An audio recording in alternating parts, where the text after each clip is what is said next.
New little build that's in the shop, and it's a Mako-mobile scooter. So a little bit of a motorbike for this one. Now, it is out of the shop, it is already gone, but this thing was absolutely full of dents, every single panel. Main frame was dented, the little hatches at the back, the quarter panels, inside, everything was dented, the whole front panel, absolutely everything. I do have a couple of videos coming up on this, going to be doing a seat build, but for this one, I'm going to run through the basics of metal finishing, bringing up a low, what I use, tools that I use, slap hammers using certain dies, how I go about it and get it to have a smooth finish and bring out all these dents and everything. So tune in, let's get into it. I'm going to have to get in here and undo all these rivets. They are dome head and I have ordered some new rivets to go back into here. Aluminium panels, steel up in here, aluminium on the foot panels as well. There's a fair bit of alley, bit of a mix between steel and alley, but got alley rivets, which these ones are, and that a little hard rivet straight back on. So dome head to match all in here, but I'll get these off. That way I've got full access to be able to get in there, hammer it up properly, get these metal finished, and then put them back on. So when I'm taking off these rivets, I use the die grinder and just die grind the main bulk of the meat off that and just take those tops off, and I'll leave it so there's just a little bit left. You don't really want to slip and end up gouging your material out, and I'll leave a little bit left just so I can come through with this belt sander here and then just knock that last little bit back, because you want to keep as much material there as possible, because this is going to be metal finished and you don't want to be gouging into your material. So that's how I go about getting these hard rivets off, and then you can just get a little punch. You can punch that last little bit of rivet out of the body, and then the skin will just be able to pop off. You may see in here, there was a lip that was turned 90 in here. So I've gotten that lip and then just pulled that back just a little bit to undo it. That can pop off and slide back, giving me full access to get in here, fully hammer this up and get it nice.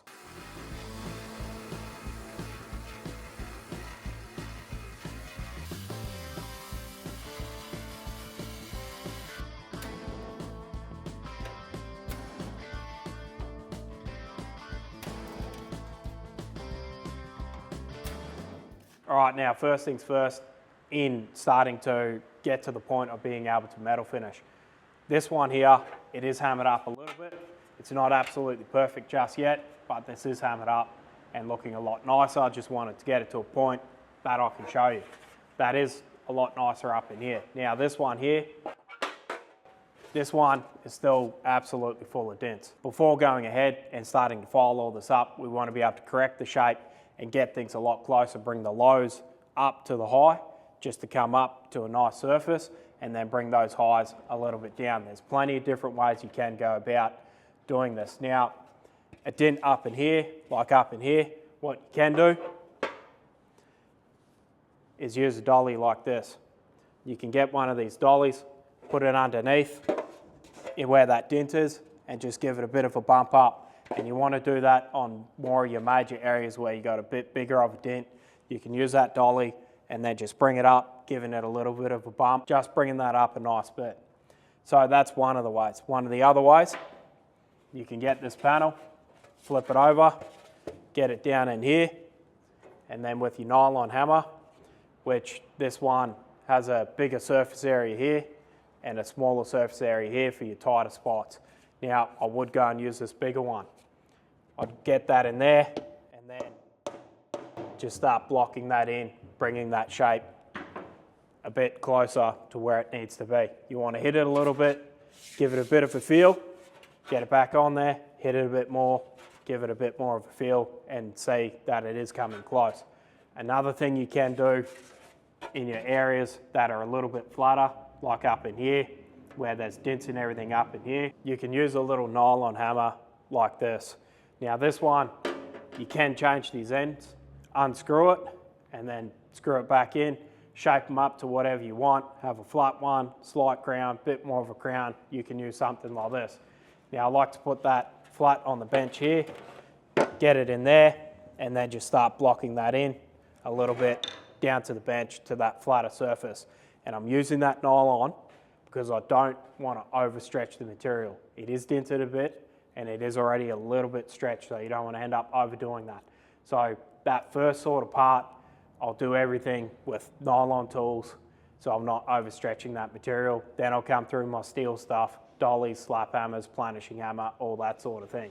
So that's another way of doing it as well, is with the dolly, using that little nylon hammer, and then using that blocking hammer in something like a sandbag in your more curved areas. Another thing I like to do as well, once that all is pretty close, is give it a light wheel. So very low pressure, because you don't want to end up crowning your material all the way through here. You want it to be nice and flat and nice and matching the shape that it was originally. So you can low pressure, give it a little bit of a wheel up through in here, bit of a wheel up in here, getting everything that little bit closer, or very light on the planishing hammer and just run it through. Just get that panel looking a little bit better.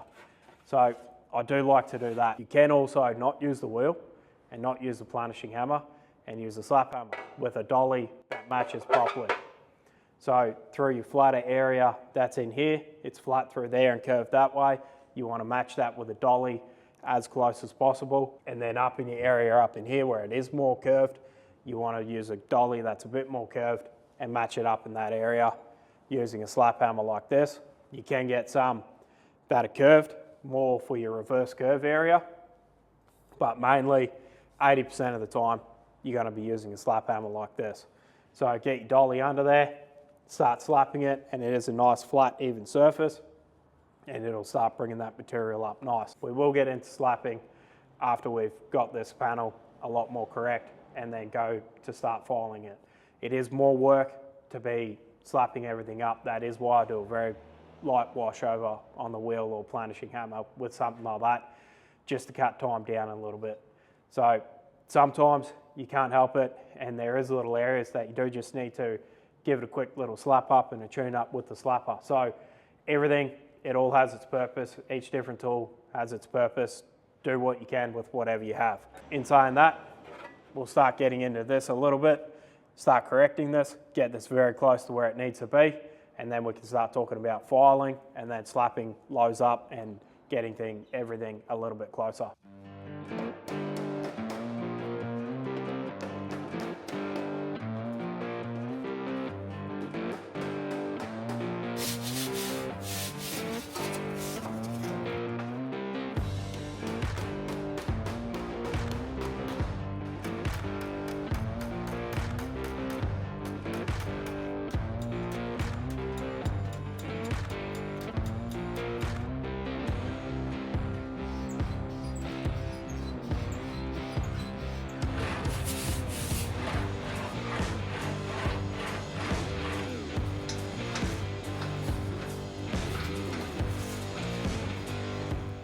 This is pretty well tapped up, exactly where it needs to be. Before I start filing it, everything's a lot closer and it's feeling quite smooth. And then now I just want to bring up those little lows that are in the panel. What I do use, engineering layout. Now this is a blue dye, and then I just put that onto a rag, put it on there, and then wipe it all the way around and on the panel. Some guys, if they're doing like a scribe line and they want to see a scribe line, they use something like that as well, or like a big black pen, and they mark that down and you can see a scribe line. You can pretty much just see everything. It's a guide coat, similar to if you're blocking back primer or something like that. Guys use a black paint and that's their guide coat. So this is my metal guide coat and it's blue. So as I file, you'll see those little blue areas throughout the panel, and they're your low spots. That's what you want to be bringing up. And that's what we'll be slapping out. So I'll put some of that on and then we'll start hammering some stuff, slapping that up.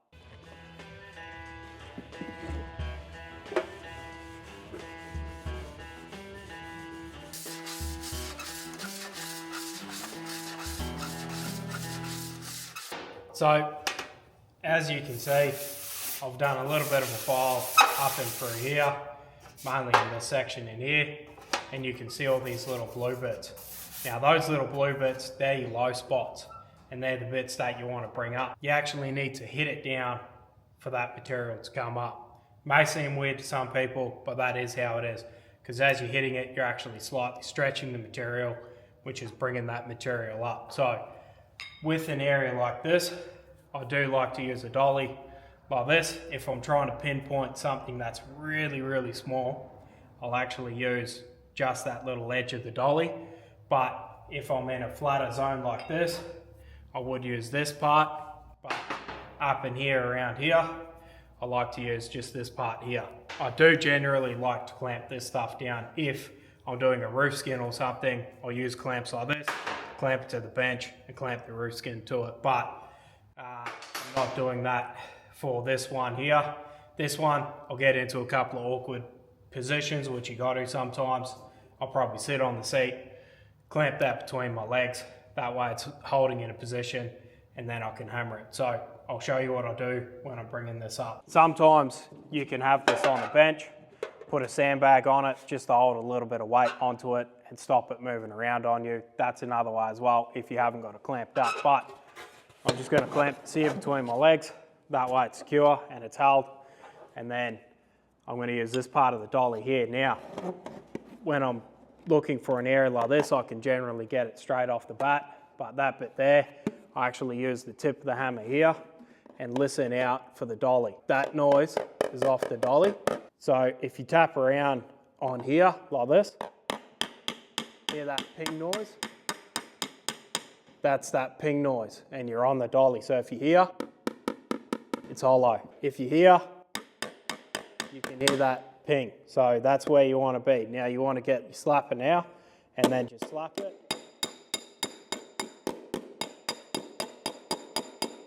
To bring that area up just a little bit, that's what you want to do. But you want to hear out for that ping that you're on the dolly there. So I'll work a few of these little areas and then as you go to file it, you'll just see that whole area go completely silver. And I don't like to use an old file with all where people wear it down a little bit because it marks up your material. And this, I can actually see a very faint hit on there.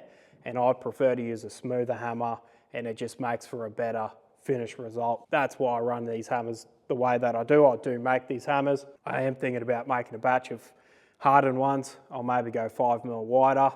I find they're really good weight. And I actually like the angle of where this comes up in here.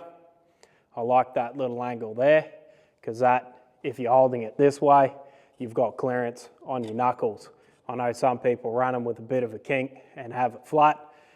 I don't have knuckle clearance when I'm holding it, so I like it to kink up a bit and then that just is a better result for me. So that's how I go about bringing these lows up. We'll bring some of these lows up, file it, and then I'll show you what it does. This has been slapped up in here. Now, as I run this file over it, you're gonna see all that blue area turn silver, and then that's your area. As it cuts those tops off the high spots, that's gonna end up smooth and nice.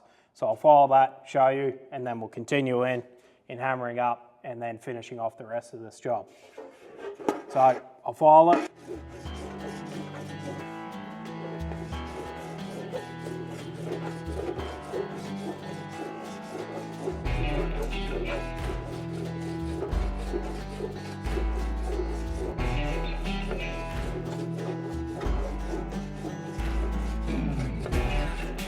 Now that area is starting to come up. Still got to do a bit more work and work through everything, but that's the basics of it. And this is curved, this here, so you can match that to whatever you're doing when you're filing, and that you can curve it to go inward and outward that way as well. So they're just adjustable here on this, and you can suit that to your job. We'll continue in, hammer up, file up all of this.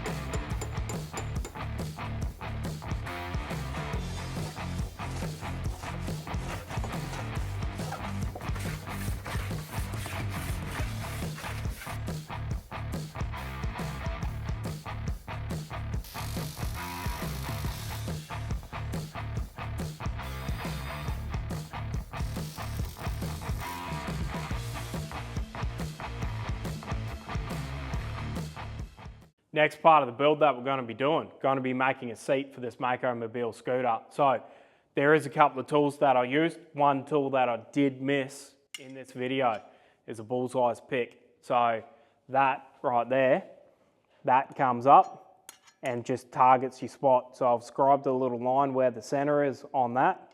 And as you use that, you can put that on the panel and just bump it up using what this is, which is a bullseye pick.